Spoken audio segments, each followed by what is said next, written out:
Meus irmãos, bom dia, a graça e a paz do Senhor Jesus.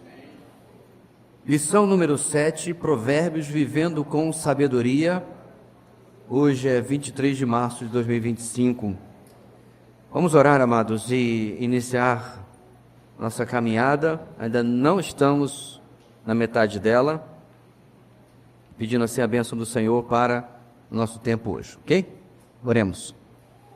Deus querido, muito obrigado pela noite de descanso que tu nos deste, pelo fim de semana abençoado com o nosso tempo ontem de oração, uma semana de início de um novo curso na nossa igreja, uma semana abençoada, enfim, e que agora, Deus, iniciando esta nova semana com o dia do Senhor, nossa EBD, nosso culto, nós sejamos renovados, ó Deus, no Teu Espírito, na Tua Palavra, para os desafios que estejam à nossa frente.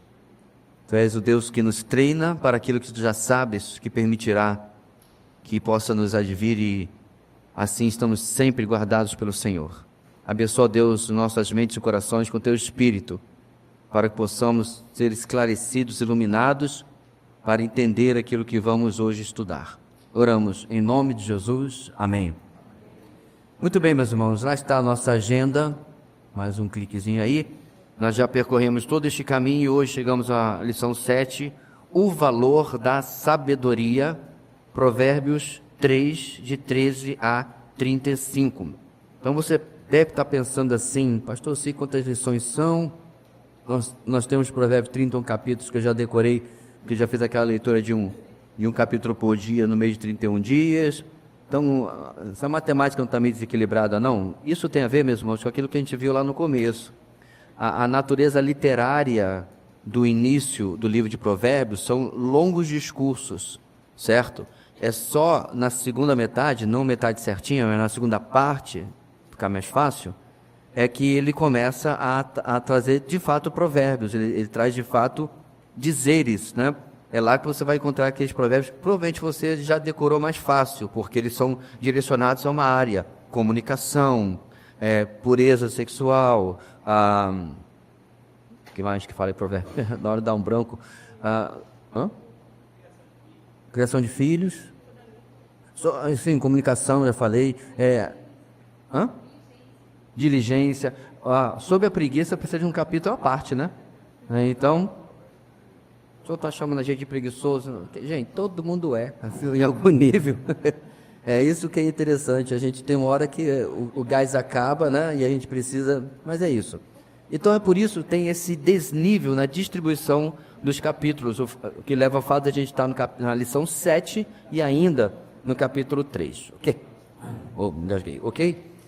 Nossa mensagem de Provérbios. O plano moral de Deus para uma vida regrada precisa ser abraçado em atitude de reverente obediência a Yahweh, por aqueles que aspiram a vida significativa, como indivíduos e como membros de uma sociedade factual.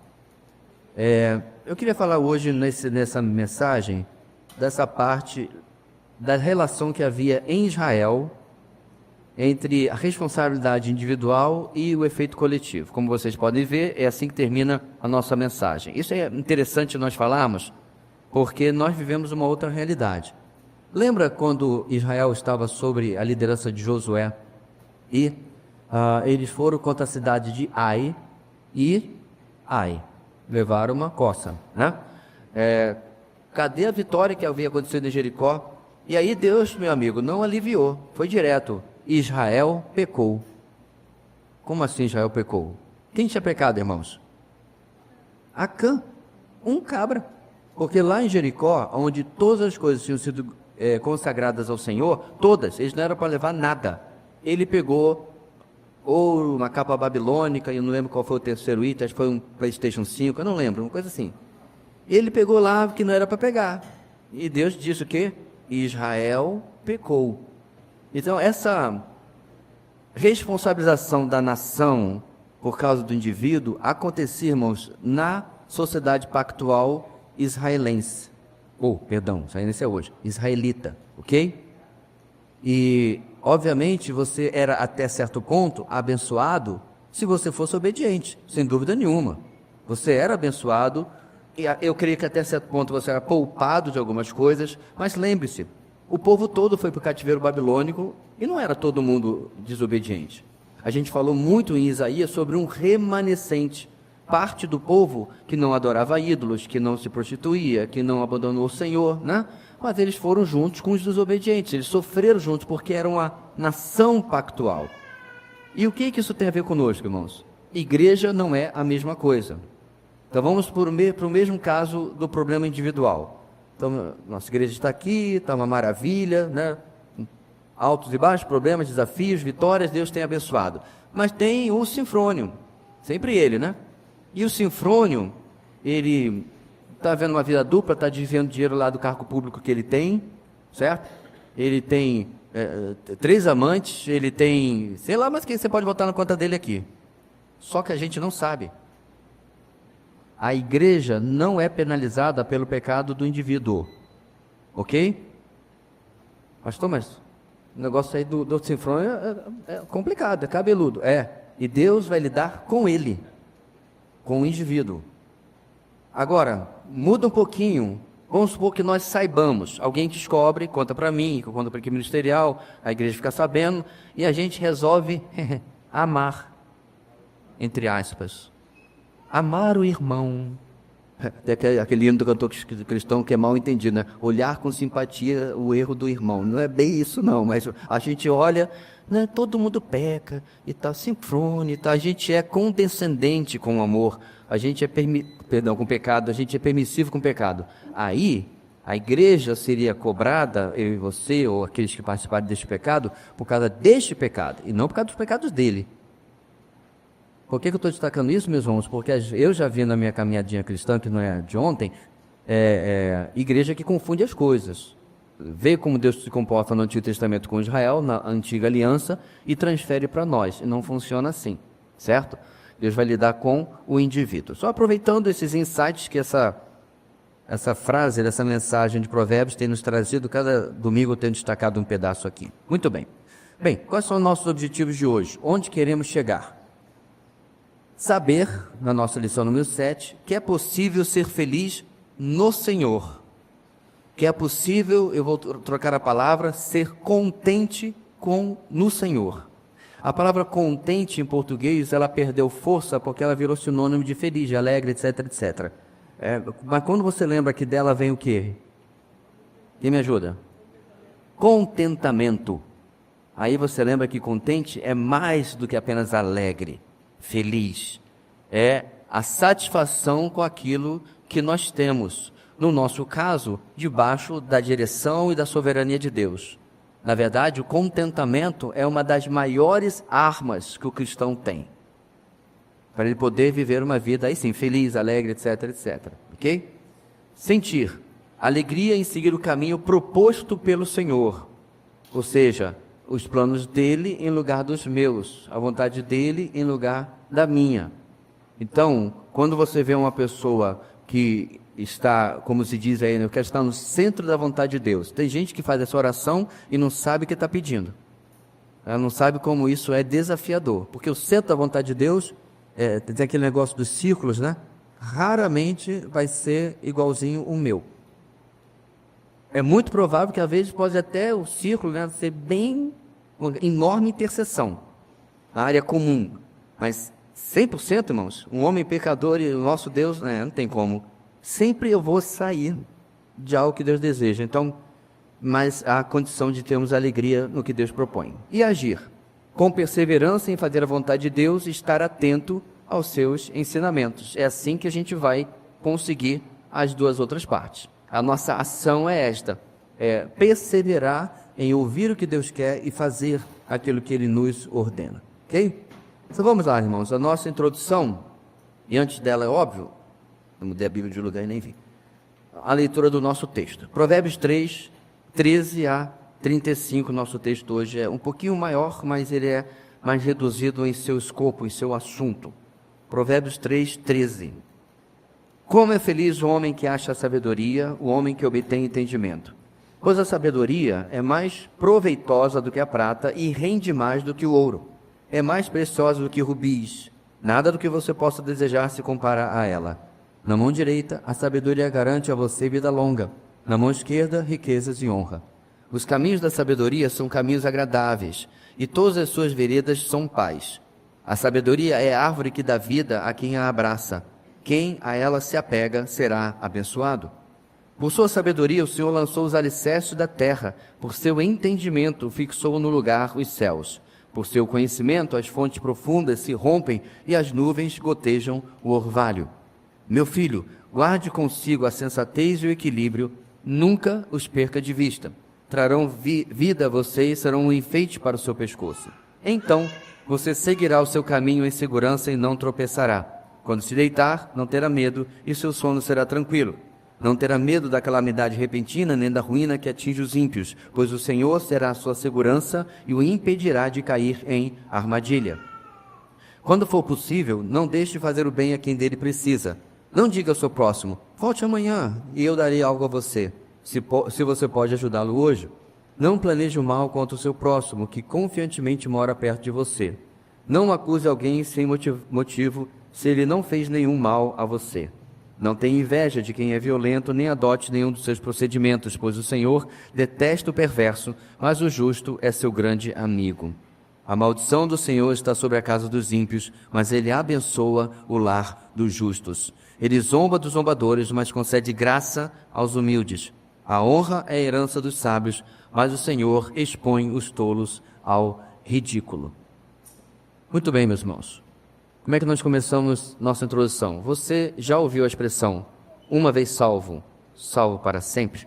Certamente já.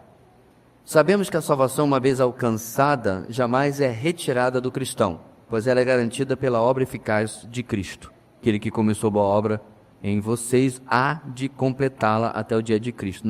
Não vai tentar completar, não. Paulo garante isso aí. Porém, ao se ouvir uma declaração proposicional do tipo, uma vez salvo, salvo para sempre, não é correto partir de imediato para inferências e conclusões práticas, sem antes considerar a proposição sob o prisma doutrinário. Calma que a gente já traduz. O que caracteriza um salvo? O que as Escrituras ensinam a respeito disso? Ou seja, é somente considerando a salvação à luz das Escrituras que a afirmação ganha valor. Em outras palavras, não é uma vez batizados, salvo para sempre, não é uma vez frequentando a igreja, salvo para sempre. O que ele está propondo é o que realmente é salvação. O que realmente você caracteriza na vida de uma pessoa, que ela saiu das trevas para a luz, da morte para a vida. É porque ela tem o trejeito de crente, ela sabe a linguagem gospel, né? Nossa, o irmão é crente pra caramba, ele só cumprimenta o pessoal com graça e paz. Virou jargão para muita gente. Virou até obrigação para muita gente, como era antigamente paz do Senhor. Eu cansei quando era garoto de encontrar com amigos, né, da minha idade, e aí eles, e aí fulano, qual é? É assim que a gente fala lá. Qual é? Não, paz do Senhor. Então virou uma coisa meio artificial, né? Você não é espiritual realmente se você não usa esse jeito, essa roupa, assim adiante. Infelizmente, muitos deles, com o passando do tempo, a gente viu que nem crente eram. Eles eram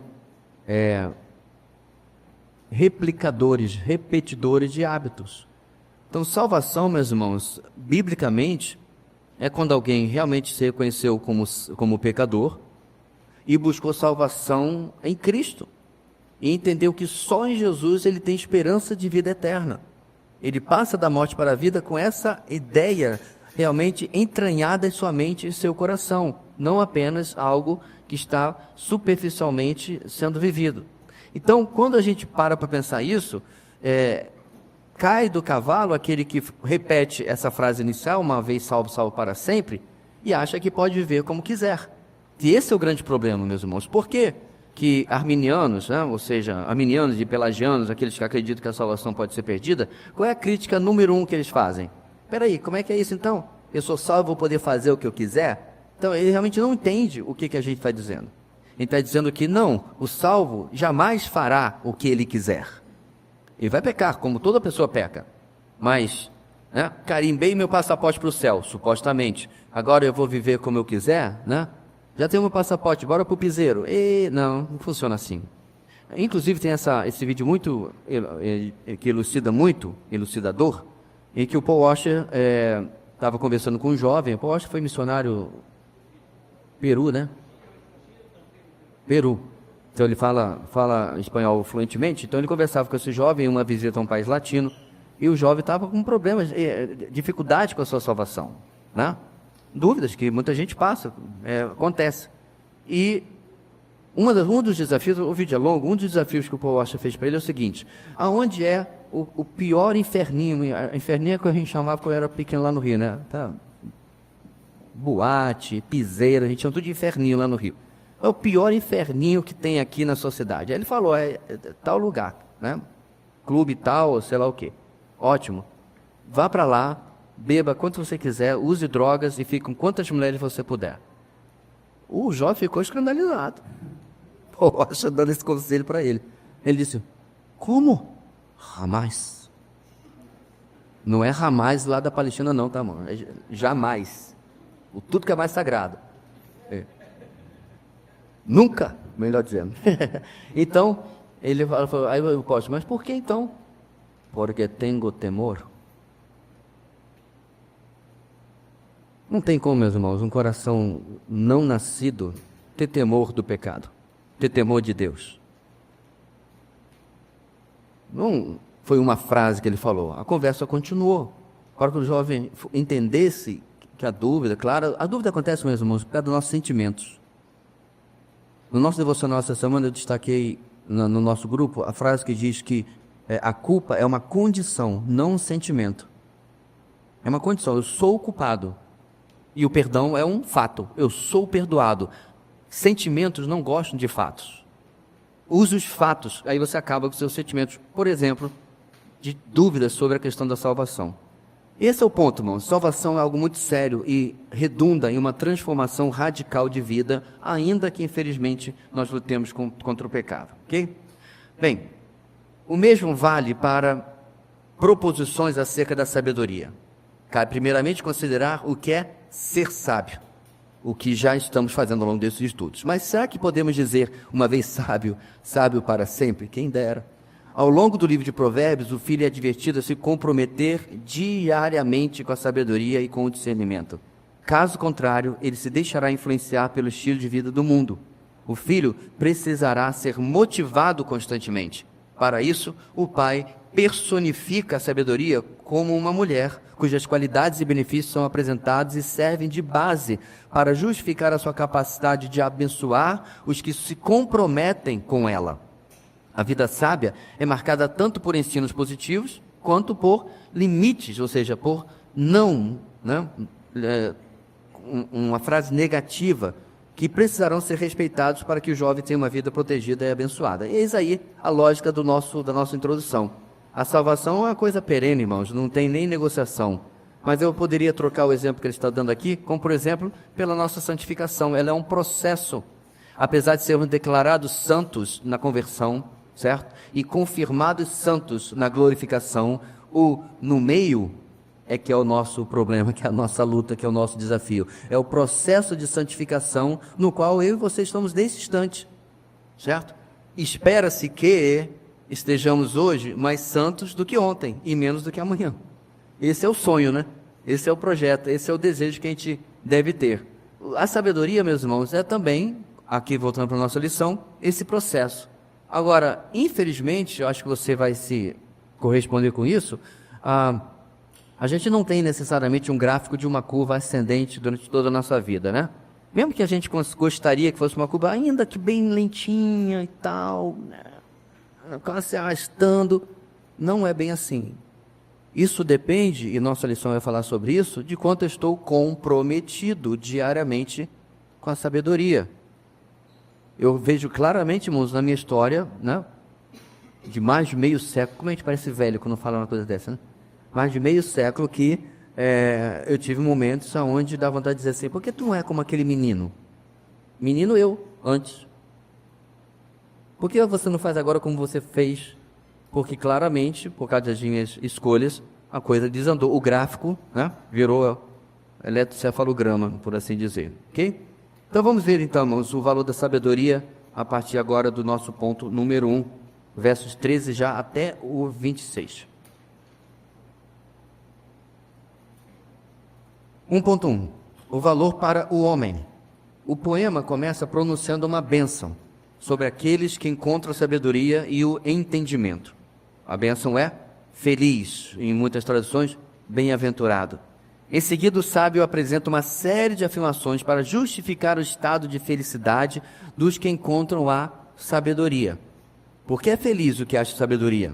O sábio usa uma linguagem comercial. Ela dá o quê? Lucro, ela dá renda, ela é mais valiosa que metais, e assim por diante. Ele fala sobre bens adquiridos por meio do comércio e negócios. Porém, a sua ênfase recai no fato de que o lucro ou o valor da sabedoria ser mais valioso que metais e pedras preciosas. Por que isso bate muito com a mentalidade judaica, irmãos? Lembra? Prosperidade estava ligada às bênçãos, às promessas da aliança.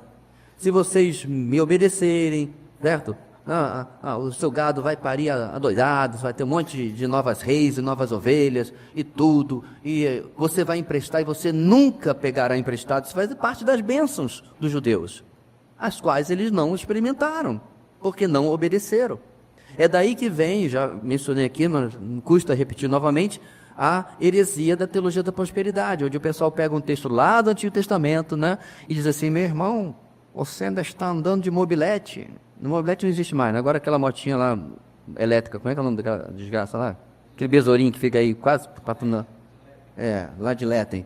Você está andando isso ainda? Era para você estar andando de carro do ano, porque Deus fez você para a cabeça, não como cauda. Ele pega textos fora de contexto e aplica para nós.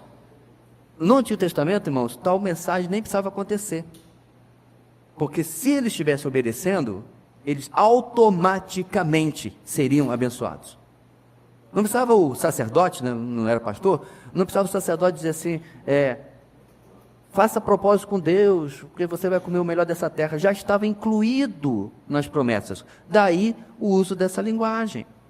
Porque a ideia, meus irmãos, é que, obedecendo a aliança, Israel seria uma nação como nenhuma outra na face da terra. Eu creio, inclusive, que não é coincidência que Israel ela está bem no meio do globo. Como é que é o meio do globo, pastor? Não é lá o núcleo da Terra? Não, eu estou dizendo em relação ao planisfério, né? Você fica bem no meio ali, porque é como se as nações fossem atraídas para ele. Eu sei que se você mover o planisfério para um outro lado, na perspectiva asiática, por exemplo, acontece assim. Mas você coloca Israel bem no meio e você tem ali o Oriente e o Ocidente. Porque a ideia é que as nações fossem atraídas a ela. Isso aconteceu em alguma época? Quase. Lembra da rainha de Sabá?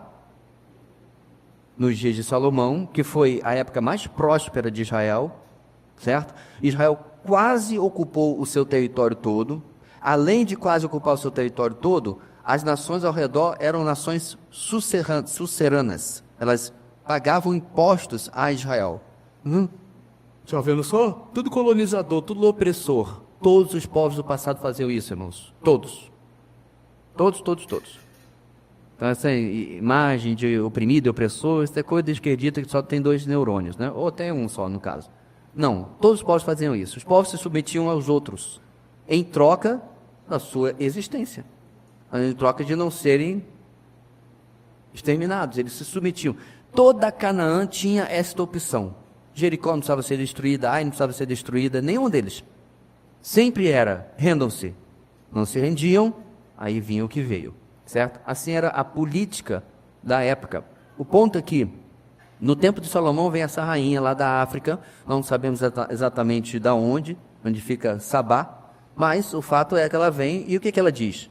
O que me falaram de você e do seu reino não chega nem perto. Israel era para ser admirado dessa maneira, mas não seria próspero assim pelos seus próprios meios, mas como resultado da bênção do Senhor. É por isso que essa linguagem é tão apropriada aqui no nosso texto. Em seguida, ele coloca a sabedoria em um patamar ainda mais elevado. Sai dessa parte material, digamos assim. A sabedoria pode proporcionar o que o ouro e a prata não podem comprar, uma vida longa e plena, que, detalhe, também estava dentro das promessas para Israel. Ela é descrita como uma mulher que pode proporcionar vários dons aos que se comprometem com seus ensinos, vida longa, riquezas, honras e uma vida agradável e de paz. É ainda como uma árvore de vida. Essa é uma figura usada ao longo do livro para se referir ao fruto do justo.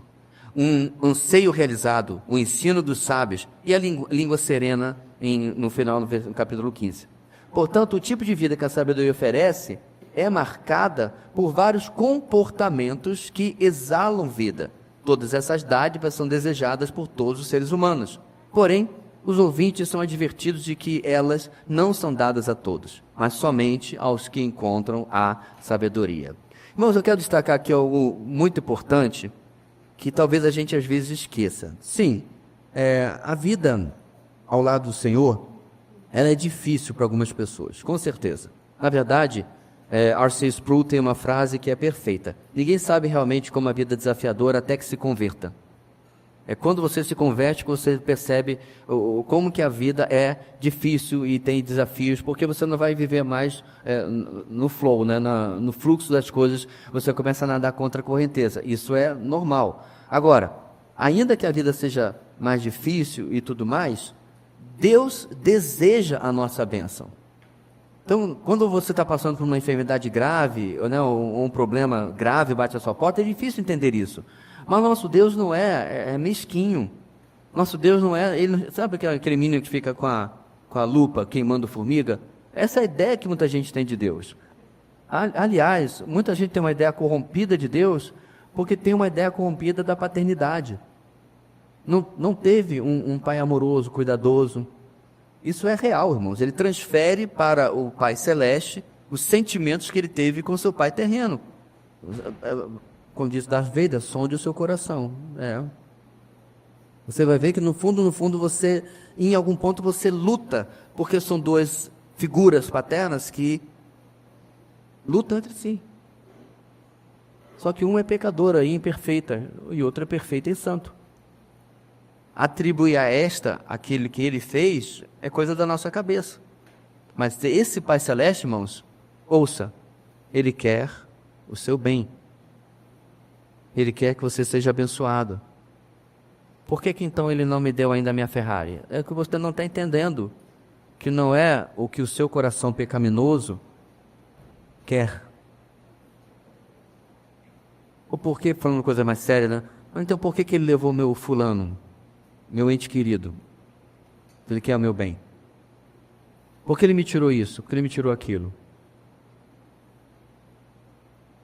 É porque, de novo, meus irmãos, os planos do nosso Deus não podem ser colocados dentro da nossa pequenina agenda. Ele age de uma maneira que nem sempre é fácil de nós concordarmos. Nós olhamos o agora, Deus está olhando o quadro inteiro. É como aquela figura do tecelão, né? Do tapeceiro, em que você vê aquele monte de fio solto e diz assim, rapaz, esse cara não sabe fazer nada, até que ele vira o quadro e tem uma imagem, uma paisagem, enfim, deslumbrante do outro lado, onde de fato é o que ele busca realizar, busca concluir. Então, se Deus deseja nos abençoar, meus irmãos, por que ele não o faz algumas vezes? A resposta está no nosso texto. Porque a bênção do Senhor, irmãos, ela é condicional à sua vontade, mas também à nossa cooperação em obediência. Não é tão difícil entendermos se nós olharmos o nosso papel como pais. Eu sei que tem pai e mãe que não agem assim, né? Eu acredito que hoje em dia deve ter pai e mãe que quando a criança se joga no chão, né, e dá um tapão na mãe ou no pai, aí eu digo assim, não, o Enzo precisa se expressar. Coitado desse nome, né? Já virou estigma. Eu posso continuar usando porque eu não tenho... Tem aqui na igreja? Não tem não, né? Minha memória não me falha. Não, o Enzo precisa se expressar e tal. Toma, você quer mais um bolo de chocolate? Aí vai... Entende que é a recompensa que vai produzir o bom comportamento. Quando, na verdade, é outra sobremesa que ele precisa, uma havaiana, né? Entre outras coisas. Então, Deus não vai fazer isso, meu irmão. Nem comigo, nem com você, não importa quanto você acha que você merece. Eu estou andando para voltar, sem sabedoria na vida. Estou tomando decisões erradas, estou dando tiro no pé o tempo todo. E Deus vai ficar atrás de a gente, né, o tempo todo, deixa eu abençoar mais, para ver se ele acorda. Não funciona assim. Eu estou dando isso, irmãos, como para mim também, uma motivação de que a natureza de Deus é abençoadora mas eu preciso preencher esta condição. Como é que eu preencho essa condição? Aí eu volto para a palavra. Eu julgo, analiso as minhas ações diárias, as minhas decisões tomadas, mediante a palavra. É por isso que mensagem, irmãos, como a gente vive às vezes até brincando, como existem muitos púlpitos que só alisa o ego, só vai falar de que você é vencedor isso, que você é conquistador daquilo, que você é o cara, né? Que você é o centro do coração de Deus, e etc., né? E Deus, quando chegou no céu, não viu você, e não podia ficar sem você lá. Esse tipo de mensagem que não tem fundamentação bíblica nenhuma, você não vê um apóstolo falando isso, muito pelo contrário, eram seres indignos, eles se consideravam. Quando você vê esse tipo de mensagem, a vida não é confrontada a nenhuma mudança real. E sinceramente, você faz o seu devocional, você não passa a semana só levando... É ou não é? Porque a Bíblia, quando ela mostra o certo, ela me confronta. Quando ela mostra o errado, ela me confronta também. Quando ela mostra o certo, eu vejo o padrão onde eu não tenho conseguido viver. Quando ela mostra o errado, olha eu aí. E eu sou confrontado também. E assim, meus irmãos, que Deus vai infundindo em nós sabedoria para que então Ele possa nos abençoar. Essa é a consequência natural depois. Ok? Vamos para o nosso ponto 2. Ponto 1, lembrando para não esquecer, o valor para o homem. Ponto 2, o valor para o Senhor. O poema conclui associando a sabedoria à criação. A sabedoria que foi usada por Deus para estabelecer os fundamentos da terra, o firmamento dos céus, verso 19, e o próprio ciclo da chuva para regar a terra na medida certa, verso 20. A grandeza e complexidade da criação do mundo e de tudo que existe são apresentados como evidência de que existe um Deus sábio, que é tanto criador quanto doador da vida. Essa mulher, na sabedoria, estava com Deus na criação, conferindo vida à criação, por isso ela pode também conceder vida aos que se comprometem com ela. O que ele está fazendo aqui, meus irmãos? Ele está personificando, né? Ou tornando como uma forma a pessoa a sabedoria, dizendo, olha, ela foi a verdadeira assessora do Senhor na criação. Então, o que ele quer que a gente faça? Que a gente abra a nossa janela. Bem, isso não vai funcionar com todo mundo se você mora numa cidade grande com selva de pedra, né? Mas, enfim, se você mora num lugar que tem um quintal, como a gente geralmente tem aqui, e você abre a janela e você olha para o que você tem no seu próprio quintal, não precisa nem ir lá muito longe, né? Na floresta, não. E você não se deslumbra com aquilo, é que você não entendeu a complexidade científica, biológica que aquilo tem. De fato, meus irmãos, os nossos irmãos do passado que eram cientistas e eram filósofos, como Francis Schaeffer, por exemplo, e outros que eram cientistas, Thomas Edison e outros, eles tinham o hábito de dizer que a ciência, ela não afasta você de Deus, ela aproxima você de Deus. Porque só um coração endurecido, um coração incrédulo, olha para a coisa fantástica que é a criação e não chega a dizer, que coisa que Deus fez. Às vezes quando eu estou diante de um quadro desse, aí eu brinco assim, rapaz, o acaso é incrível, né? Qual que é o que ele fez?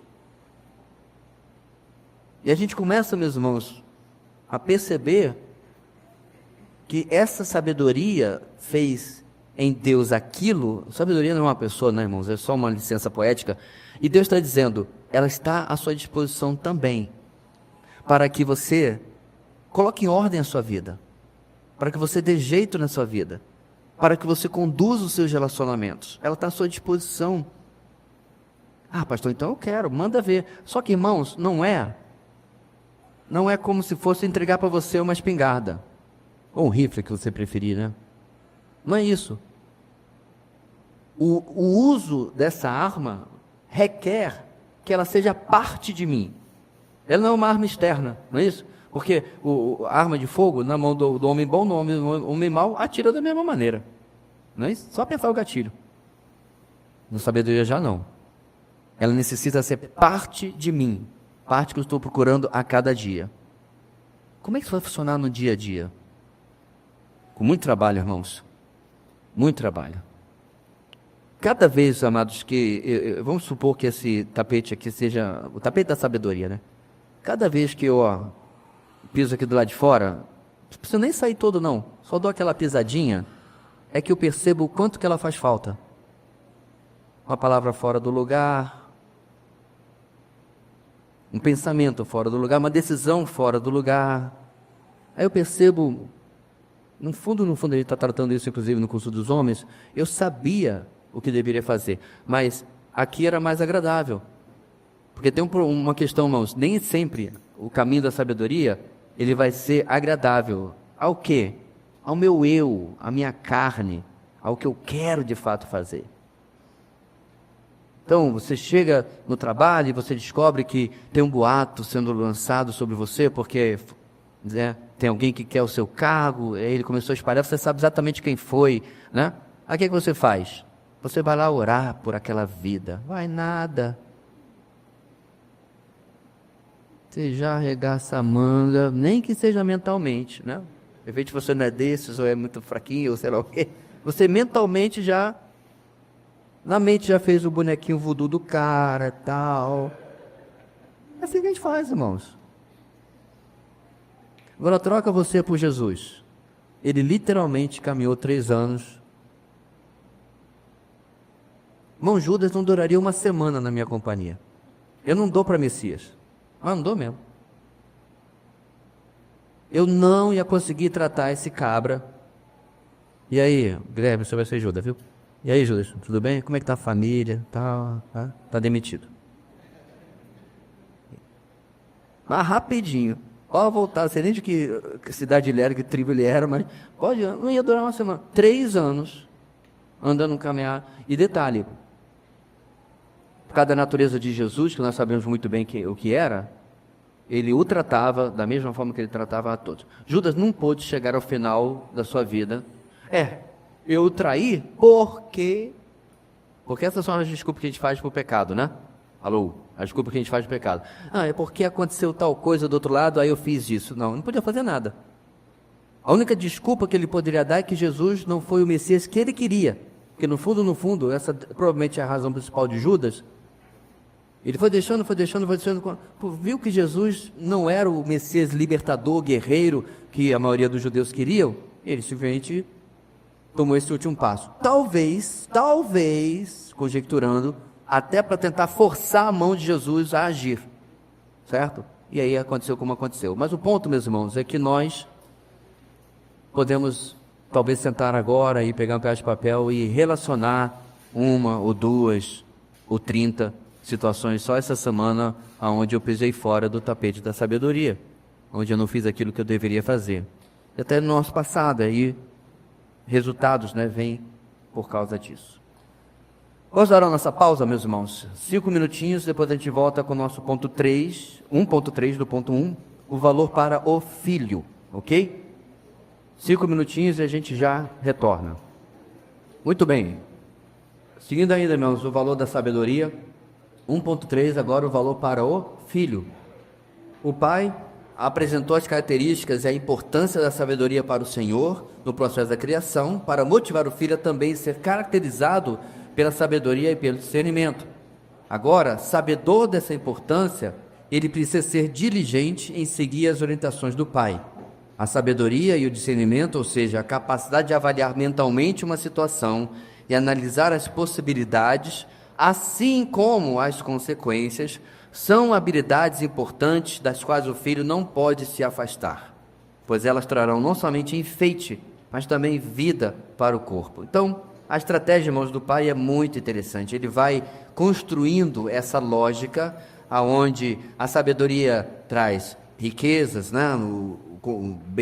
benefícios, e aí ele finalmente vai mostrando como o próprio Senhor foi beneficiado, vamos chamar assim, porque ele é a fonte da sabedoria, claro, mas ele a usou para fazer as coisas, certo? Então, obviamente, numa escala muito maior, em que, por exemplo, os ecossistemas estão em equilíbrio, as leis da física funcionam e tudo mais, isso é parte da sabedoria superior do nosso Deus. E aí a gente vem para nós, euzinho, finito, pecador, limitado.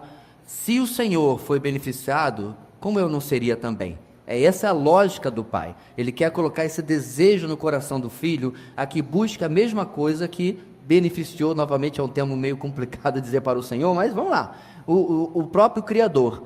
Aí ele diz, pensa nos teus desafios profissionais, pensa nos teus desafios familiares, conjugais.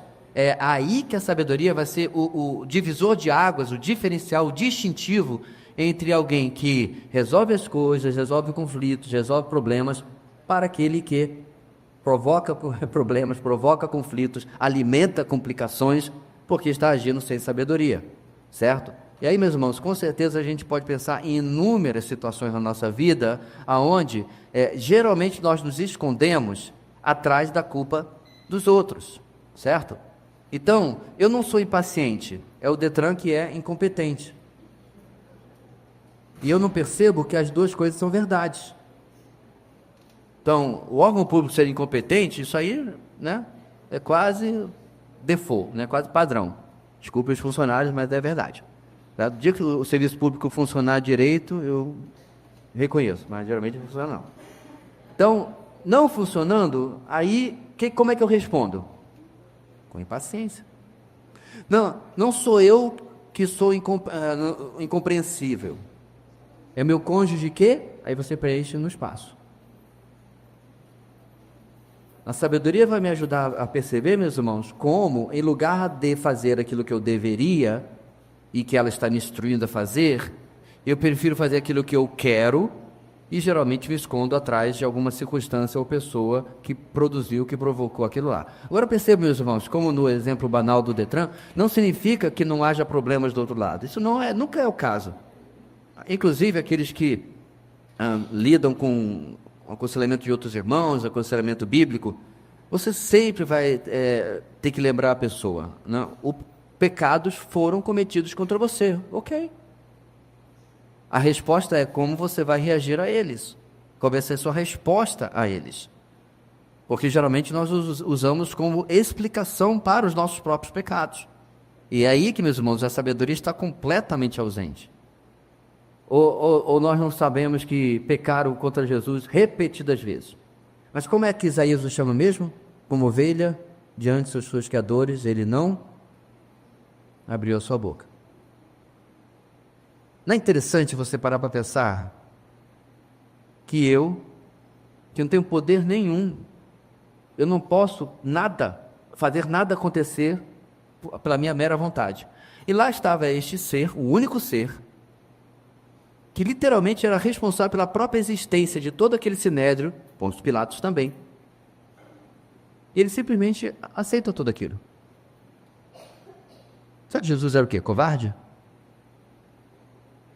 O que você acha, irmãos? Será que Jesus era Maria vai com as outras?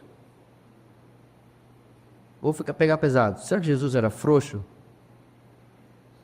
Porque essas são as coisas que vêm na sua mente quando você, por um milissegundo, recebe aquela luzinha, né, da sabedoria dizendo, faz tal coisa. Não, vão achar que eu sou frouxo, vão achar que eu sou Maria vai com as outras.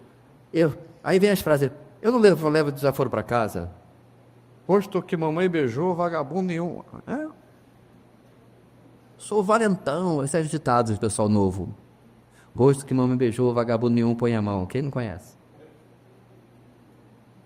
São as justificativas que nós damos aqui, certo? E tem aquela também que eu expliquei para vocês, né, irmãos, algumas aulas atrás. Pois é, pastor, mas ele é Jesus. A gente coloca como se o que ele fez estivesse completamente fora do nosso alcance, do nosso escopo como seres humanos. Não, irmãos. Ele morreu a nossa morte, mas ele viveu a nossa vida. Tudo que ele fez está ao nosso alcance pelo poder dele mesmo em nós. E a sabedoria vem nos lembrar disso. Ela é a nossa melhor assessora.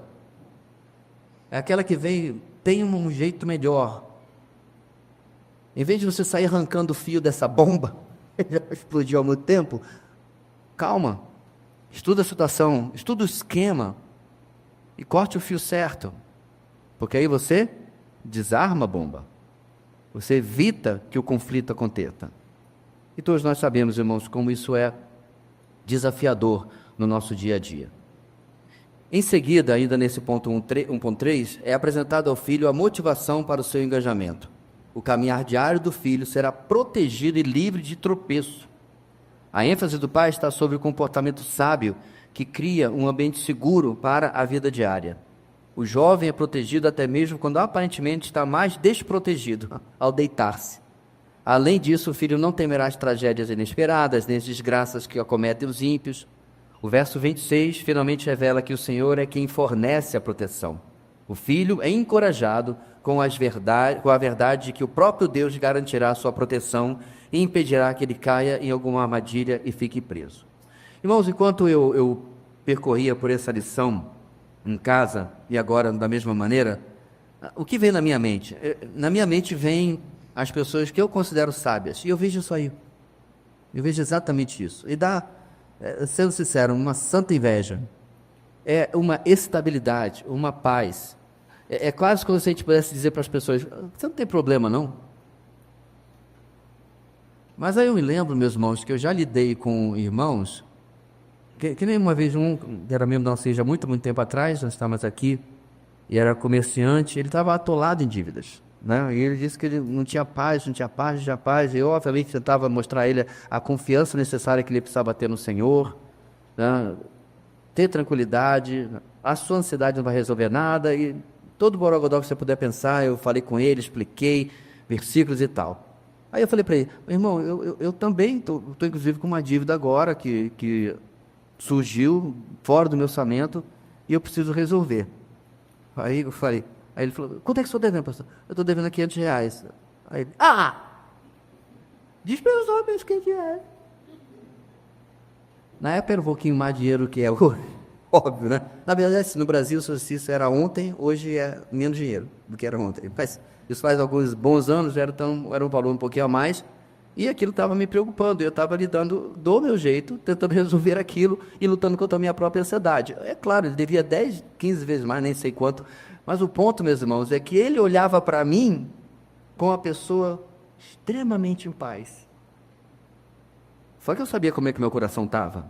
Meu ponto é que esse nível, irmãos, de influência que a sabedoria tem, de resolver nossas situações e termos este dividendo aqui, de paz, de tranquilidade, de serenidade, etc., isso é de poder, inclusive, ser protegido ao dormir, né? Não tem aquele versículo: em paz me deito, não é isso? Exato. Como é que é? Sem processo me levanto? Não, isso é outra coisa. Em paz me deito por causa do Senhor. O ponto é que nós podemos experimentar isso e ser modelo, bênção na vida uns dos outros. E ver como os nossos irmãos lidam com isso. Lidam, inclusive, com situações muito mais graves do que apenas alguns reais, né? Situações de saúde, situações de luto, situações onde a gente é esticado e a gente olha para a pessoa dizendo: rapaz, não espoca. Ele continua lá, ele continua firme, ele continua estável, e é por causa disso que o Senhor faz na nossa vida. Antes de nós seguirmos adiante, meus irmãos, isso aqui não é conto da carochinha, não é conto de fadas. É importante que diante de um texto e das promessas que ele traz como este, a gente, internamente, você e eu estejamos fazendo a seguinte oração: Senhor, eu quero isso. Me dá isso aqui. Me mostra cada dia o caminho das pedras. E eu vou dizer uma coisa para todos nós, meus irmãos. Sabe qual é o nosso principal problema? Domingo após domingo, quer na EBD, quer no culto, você ouve essas coisas que Deus faz, aqueles que obedecem, e etc. E tudo que a gente vê na palavra de Deus. E aí quando a gente sai por aquela porta branca lá, ela tem um filtro, né? E a gente, quando passa por ali, filtra essas coisas, e aí em cima tem um pauzinho que muda a chave, sabe? Plum. Aí eu volto para fazer as coisas do meu jeito, como eu quero, o jeito que eu já sempre fiz na minha vida inteira. Esse é um fenômeno real. Num ambiente protegido do culto, lá do retiro, né? A gente pensa e faz até um plano de que aquilo agora vai ser a minha realidade. Pastor, 7 lições foi o suficiente, agora a sabedoria vai ser meu modus operandi, até que não é. No carro, já está batendo boca. Já foi essa sabedoria para o Beleléu, porque não durou nem na hora do almoço, no carro. A gente volta ao modo antigo, porque somos difíceis para mudanças. Mas o que eu quero trazer como reflexão antes da gente terminar no último ponto, é que isso vem, meus irmãos, de decisões difíceis. Uma das decisões difíceis que eu tenho que fazer é sobre o uso do meu tempo. Porque assim, eu faço um devocional quando faço, né? Meia boca, eu não tenho vida de oração. Tem um evento da igreja, para mim é menos importante do que a sessão de cinema, porque lá eu não chego atrasado, eu não falto porque comprei o ingresso, e não falto porque eu não posso ser o único que não assistiu o novo filme sei lá quem que é agora. Eu não vou, não falto. Saúde? Não, eu estou lá. O médico chega atrasado sempre, né? Mas eu estou lá. Mas quando são para as coisas de Deus, elas são opcionais. A leitura bíblica pessoal, o evangelismo, a oração. Não sabe onde eu quero chegar. Alguém aqui já praticou esporte de uma maneira... Chegou a Marcela, já pronto. Tem a Marcela. Alguém já praticou esporte de maneira permanente? Amador ou que seja? Você treinou, pronto. Treino, né? Direto, ali. O que o treino produz, gente? Resultado. Cansaço, é verdade, mas resultado. A união faz o quê? Açúcar. Quinta série nunca sai da gente, né? Mas o treino, ele produz resultados. Você faz a coisa 1000 vezes, daqui a pouco você tem uma memória muscular que você faz a coisa naturalmente. Certo? É por isso que um cara pequenininho como eu já levantou, levanta não, tempo passado. Já levantou 120 no deadlift. Porque você começa com 10, depois vai para 20, depois vai para 30. É por isso que tem a irmãzinha da Assembleia de Deus que levanta 120. Ela é do círculo de oração e levanta 120 no deadlift. Marlise, sei lá o nome da mulher. De saia. Só faltou o salto, né, para ser completo. Marluce, isso. Hoje eu vi o vídeo dela, né? De noite ela estava lá, aleluia, aleluia. Aí de dia ela fez, e sabe o que ela fez? Da sapateada. Deixa ela com ela. Treino produz resultados. Agora, por que seria diferente na vida espiritual? Não é não. Não é mesmo. Não é mesmo. É por isso, meus irmãos, que... Agora você não vai rir mais não. É por isso que você não consegue evangelizar. Sabe por que você não consegue evangelizar? Porque você nunca evangelizou. Eu chego aqui com o Gilberto, começo a falar, olha, a venezuelano, então vamos lá. Aí começo a falar, esse Maduro, né, cara? E a gente reclama aqui meia hora do Maduro. Aí embala, ele está trabalhando numa determinada área profissional, vamos embalar, a gente fala da área profissional, né? Recém-casado, eu embalo, falo, e aí? O Williane já está tirando você do sério, como é que é? Assunto não falta. E eu não consigo engatar Cristo na nossa conversa e falar de Jesus para ele. Sabe por quê? Porque eu não faço. Treino produz resultados. Em tudo, irmãos, em tudo. Pastor Silva, que era pastor aqui, ele falou uma coisa muito interessante. Você não quer orar? Não está querendo orar? Não? Ore a si mesmo. É mais ou menos na linguagem de Paulo, meus irmãos, em que eu esmurro meu corpo e submeto à escravidão. Eu faço a mim mesmo, ficar de joelhos diante do que eu tenho que fazer, mesmo que eu não queira fazer. Não sei quantos vão continuar membros da igreja, mas se você acha que toda semana eu estou belo e formoso, crise da vida, que eu tenho que preparar uma exposição, uma EBD, um curso de homens, aconselhamento pastoral, tal, que maravilha, quanto trabalho que eu tenho essa semana. Eu acho que você tem uma ilusão sobre o que é ser pastor. Como toda coisa, meus irmãos, que é trabalho, é contra a nossa natureza ficar feliz da vida e fazer aquilo. Começou em Jardim da Éden. Tem hora que você ganha com aquilo, o seu trabalho. Nossa, semana não queria fazer nada. Semana...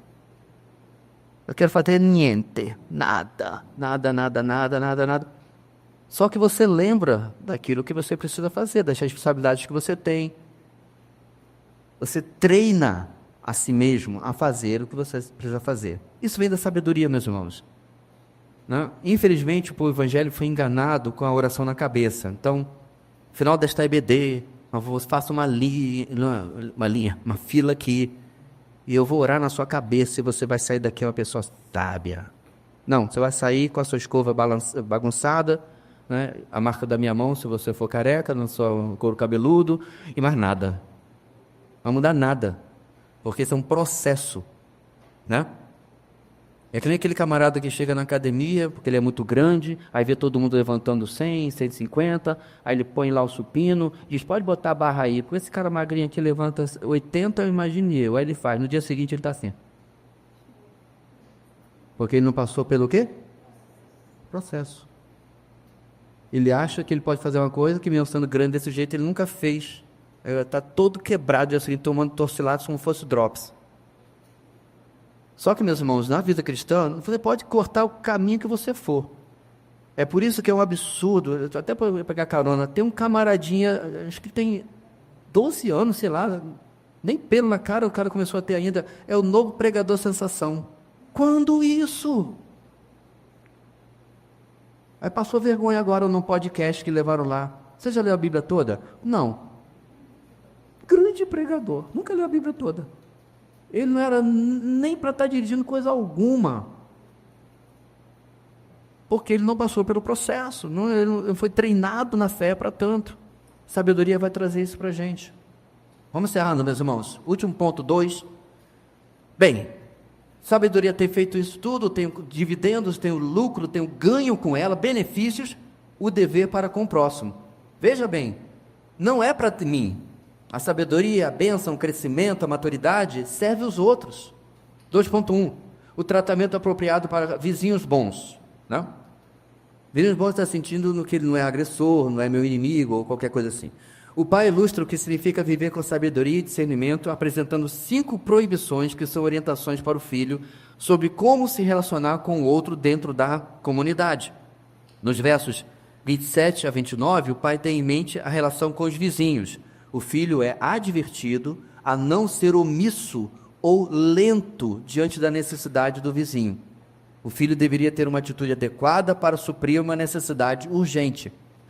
Agora você já sabe de onde Tiago tirou o texto, né? As ideias estão todas aqui, e algumas frases, inclusive, são idênticas. Tiago literalmente diz, você vê o seu irmão, ele vai tratar com a palavra irmão, irmãos, mas há discussões se aquele irmão se refere necessariamente à igreja, ou se ele está se referindo realmente ao seu próximo, tá? Discussões à parte, ele diz, você não pode ver o seu irmão necessitado e dizer, vou orar por você. Não pode funcionar assim.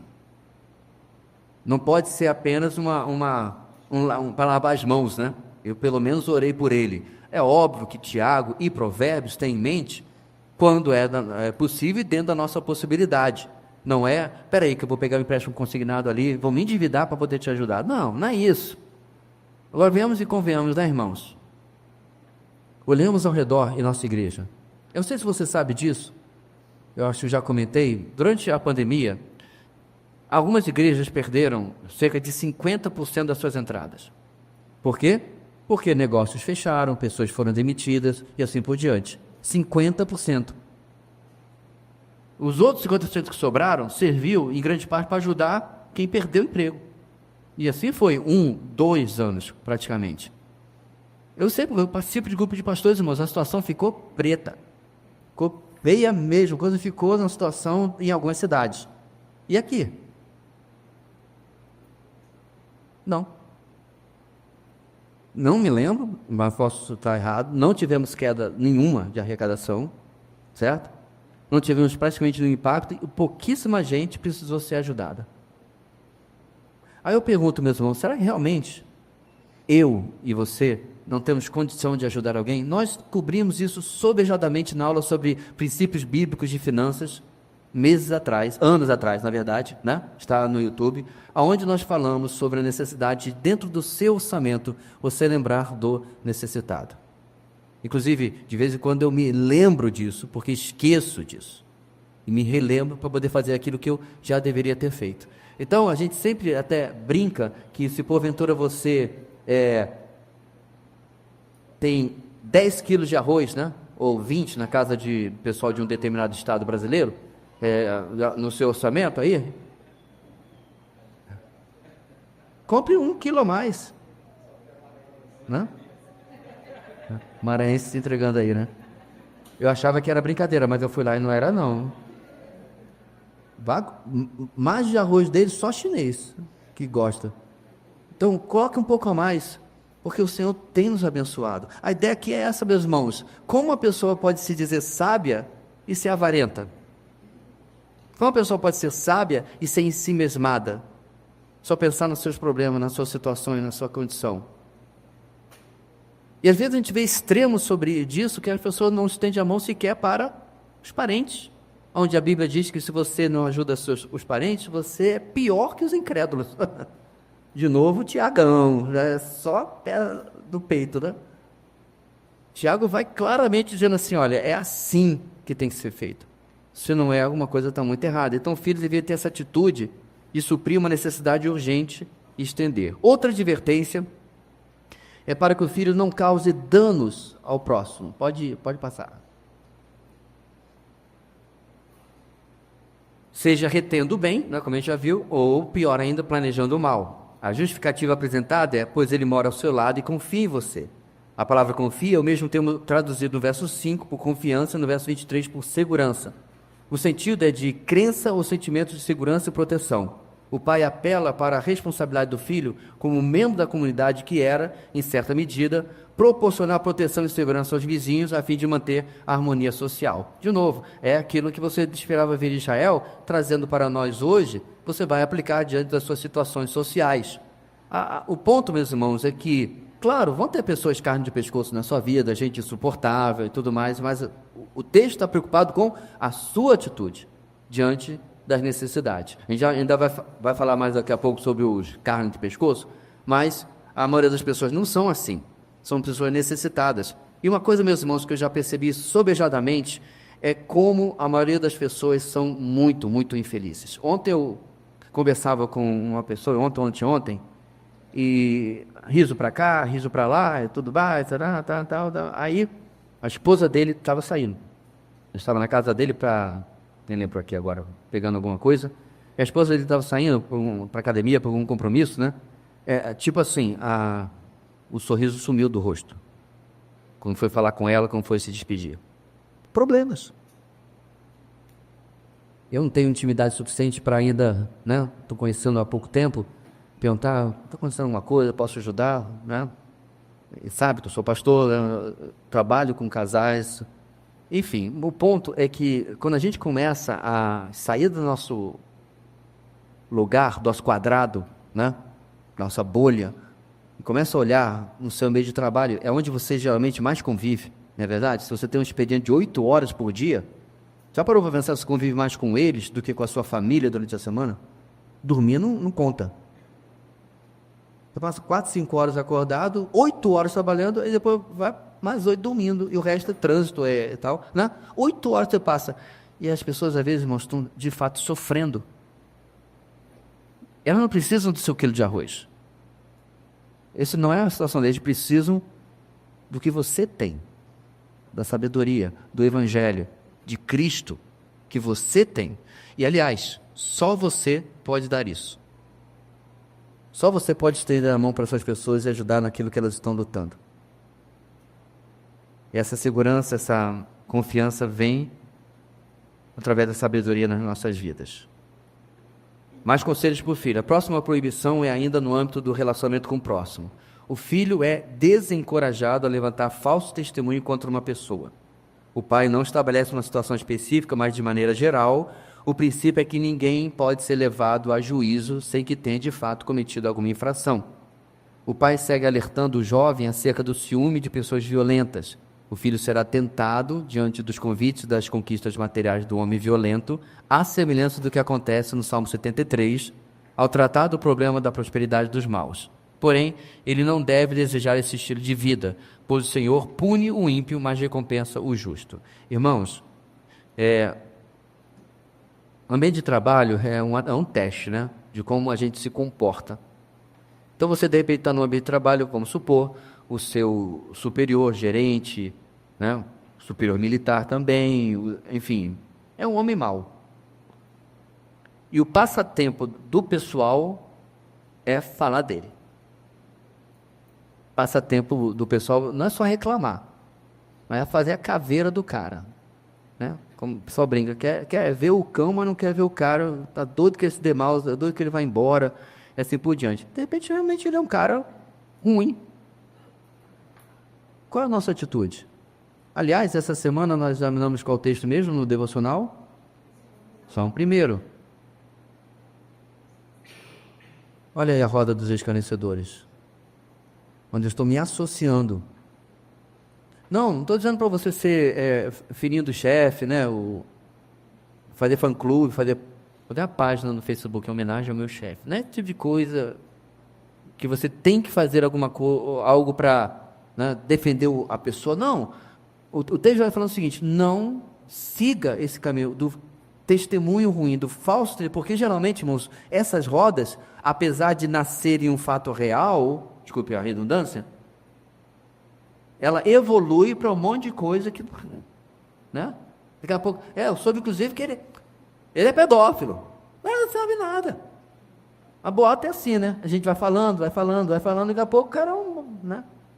Ele bebe sangue humano. Inventa o que for. Nem a mulher dele aguenta, nem conhece a mulher dele. Falou porque vai alimentando a narrativa e você quer fazer, ou a pessoa, né, quer fazer parte daquele complô.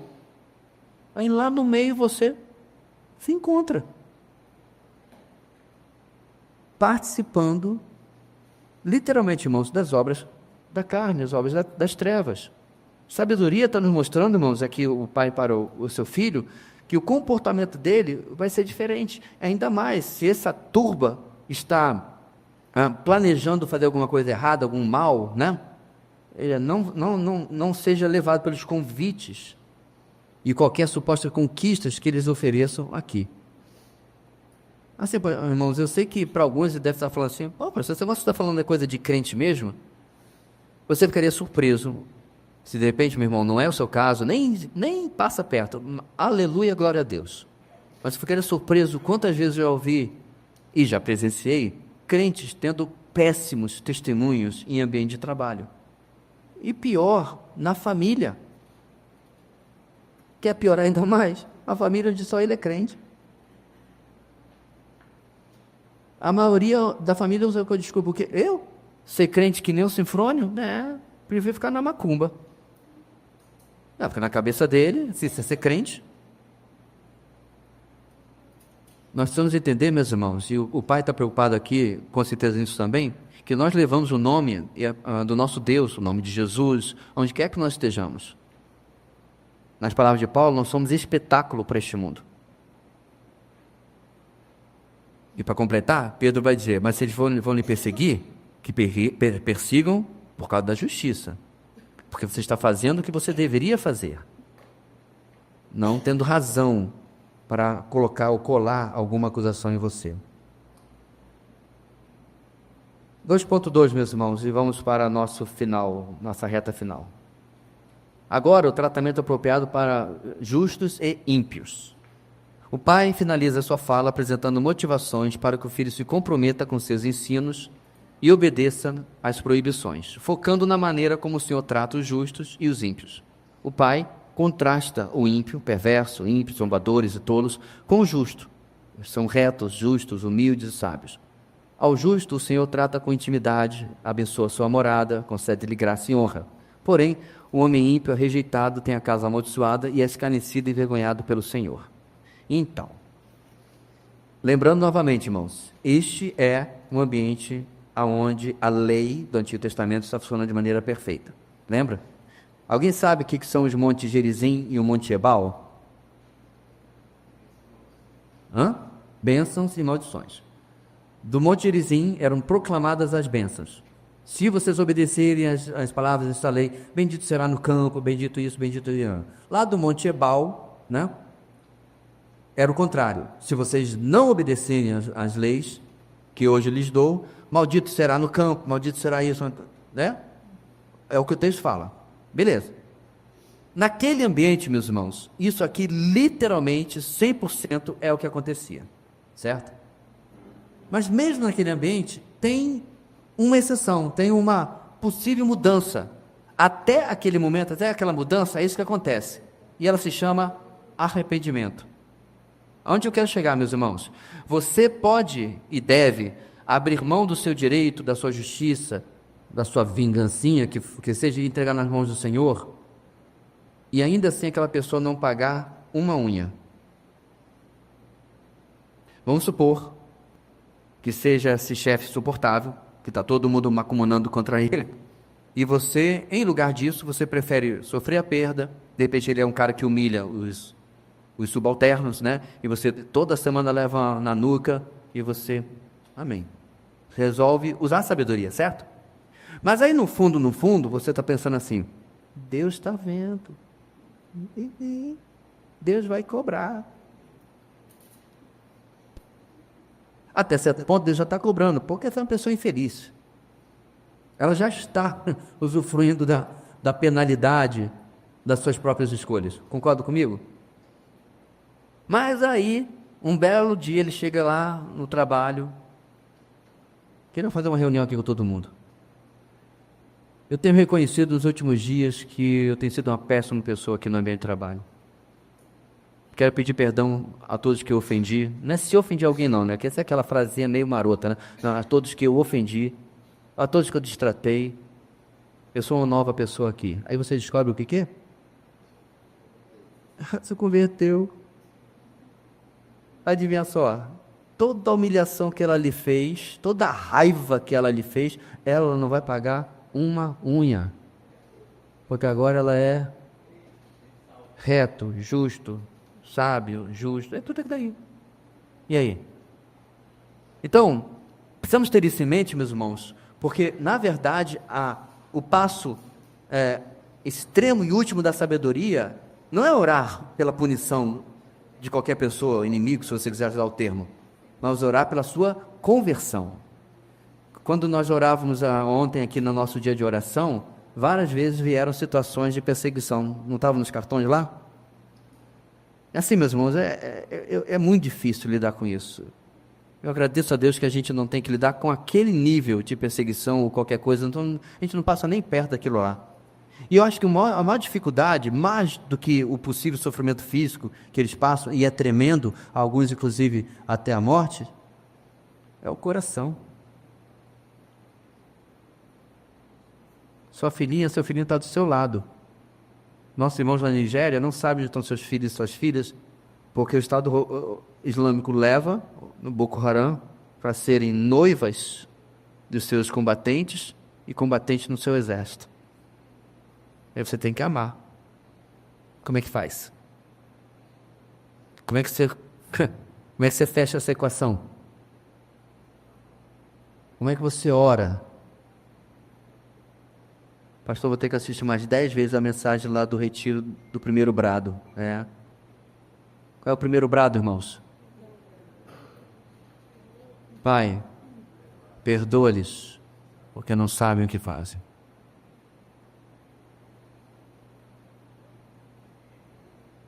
Eu não sei, só tinha João lá, né? Mas se eu fosse um dos apóstolos, pronto, ele está delirando. Surtou de vez o meu Senhor. Porque se eu tivesse aquela espada que ele falou que eu deveria ter, mas depois ele falou que não era para ter, aí fiquei meio confuso. Eu já tinha cortado, eu estou até imaginando que corta a garganta daquele soldado romano primeiro, depois lá John Wick eu dou uma volta e pego esse aqui e tal, e tiro meu Senhor da cruz. Pai, perdoa-lhes. É isso, meus irmãos, que é difícil na vida cristã. É viver isso aí. Mas o Senhor fala claramente o destino de um lado, o destino do outro, e que está nas mãos dele e não nas nossas.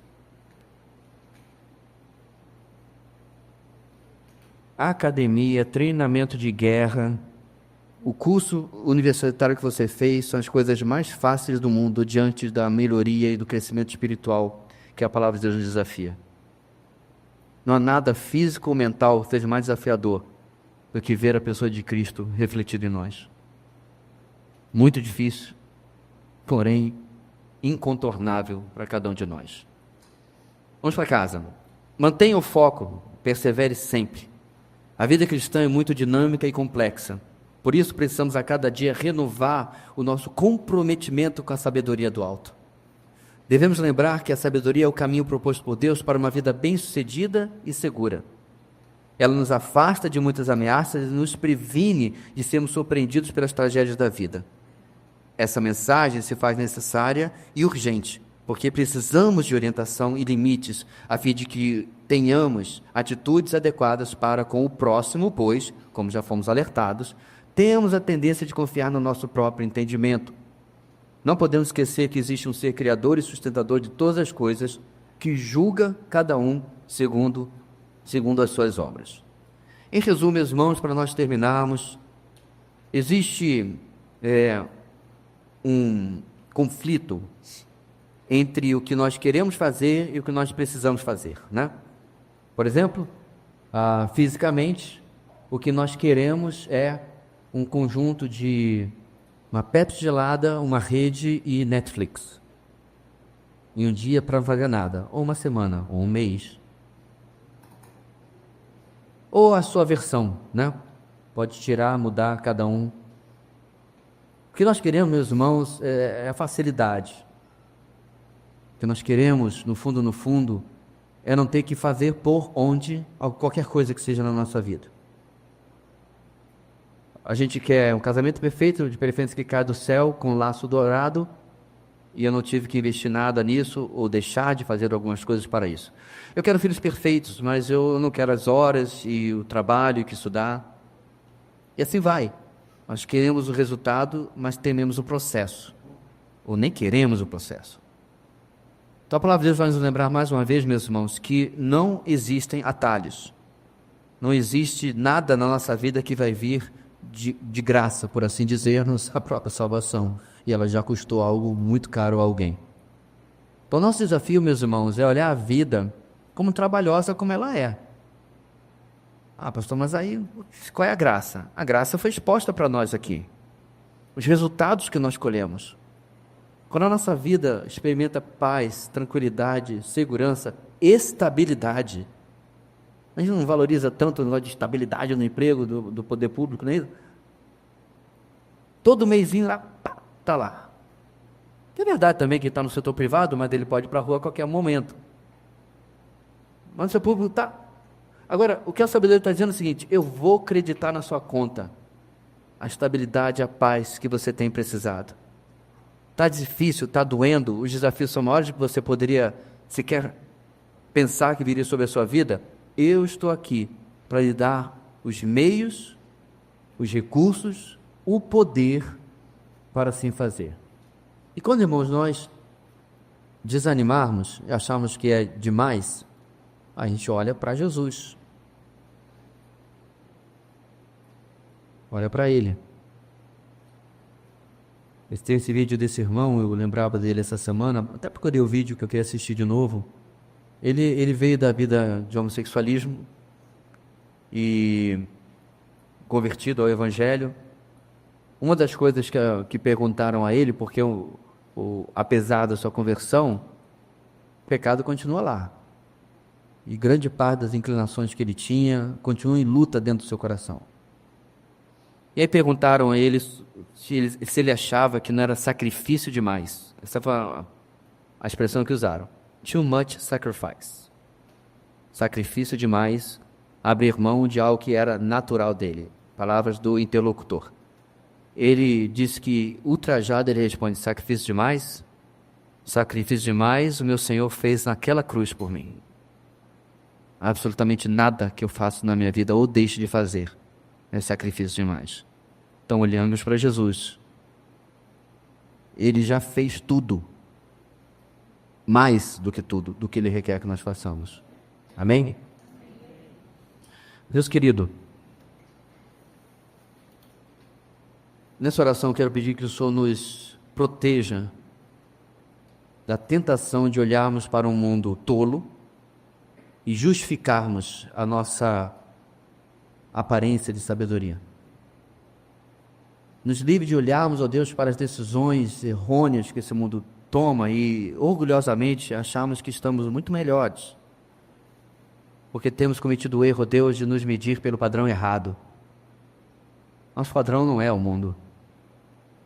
Nosso padrão é a Tua Palavra, nosso padrão é Jesus. E quando olhamos para ambos, se revela, ó Deus, o quão aquém nós estamos. O quanto ainda, ó Deus, há treino à nossa frente, para que possamos colher os resultados. Ajuda-nos, ó Deus, nesse livro tão popular, em que muitos fazem até campanha para ser lido em um mês. Vamos parar, ler. Somos no 3º capítulo ainda. Quanta coisa substancial o Senhor tem nos falado, da necessidade de mudança nas nossas escolhas, nossa própria maneira de pensar.